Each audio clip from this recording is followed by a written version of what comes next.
안녕하세요, 문명은입니다. 그동안 잘 지내셨나요? 제가 얼마 전에 교육 프로그램을 진행했었는데 그 프로그램 중에 역할극을 하는 시간이 있었습니다.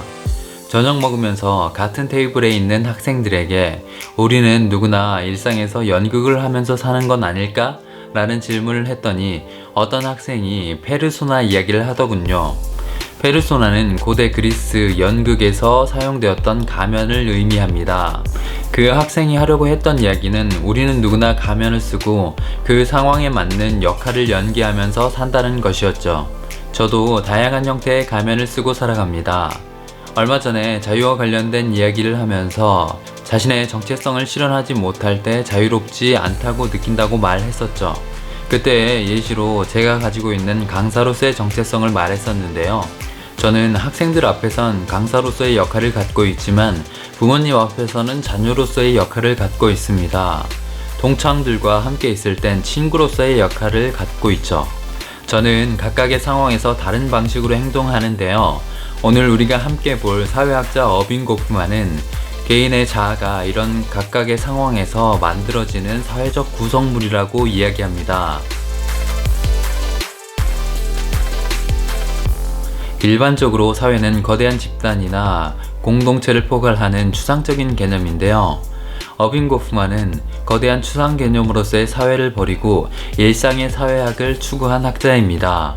그는 일상의 상호작용 그 자체를 사회라고 생각했고 일상에서 사회성이 어떻게 발현되는지를 연구했던 사람이죠. 어빈 고프만의 대표작 중 하나가 상호작용 의례인데요. 의례라 함은 일상적이지 않은 의식에서 사용되는 관습이나 규칙을 의미합니다.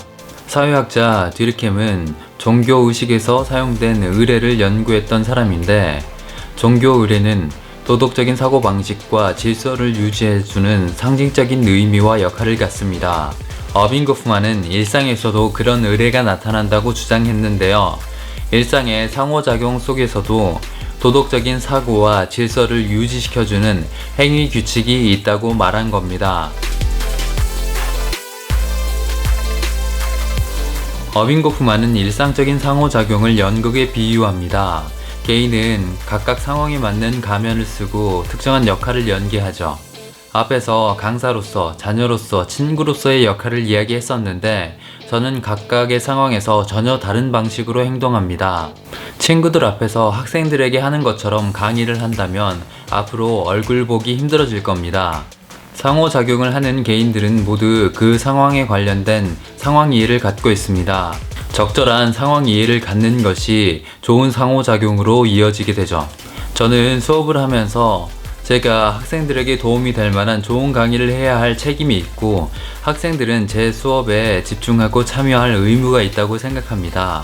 학생들도 비슷한 상황 이해를 갖고 있겠죠. 이런 상황 이해를 조금 어려운 말로 하면 상황정의라고 합니다. 어빈 고프만은 상호작용에 참여하는 개인이 상황 정의를 존중하고 그에 걸맞은 역할을 하게 된다고 말하는데 이게 바로 일상에서 나타나는 상호작용 의례죠. 상호작용에 참여하는 개인들 사이에서 상황 정의가 항상 일치하는 것은 아닙니다. 다시 수업하는 상황으로 돌아가 볼까요? 저는 스스로의 강의가 학생들에게 매우 중요하다고 생각하지만 학생들은 앞에 서 있는 강사가 별 볼 일 없는 사람이라고 생각해 제 강의에 집중하지 않을 수도 있습니다. 그럴 때 상황 정의를 둘러싼 일종의 신경전이 발생합니다.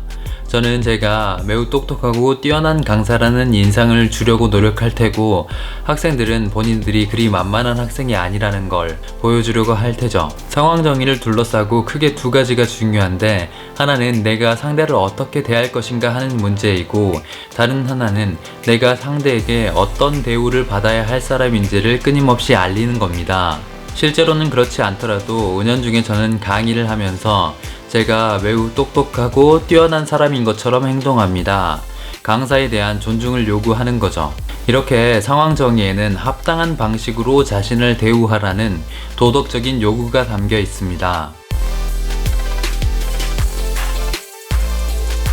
지금까지 봤던 것처럼 어빈 고프만은 일상의 상호작용을 연구하면서 우리가 여러 상황 속에서 타인과 소통하면서 다양한 자아와 역할을 갖게 된다고 이야기합니다. 우리는 타인에게 보여줄 수 없는 핵심적인 자아가 있다고 생각하지만 그건 혼자만의 생각입니다.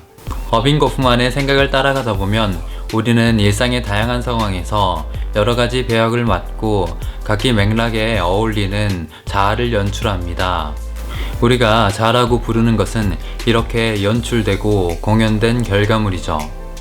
여러분들은 어떤 가면을 쓰고 어떤 공연을 하고 있습니까?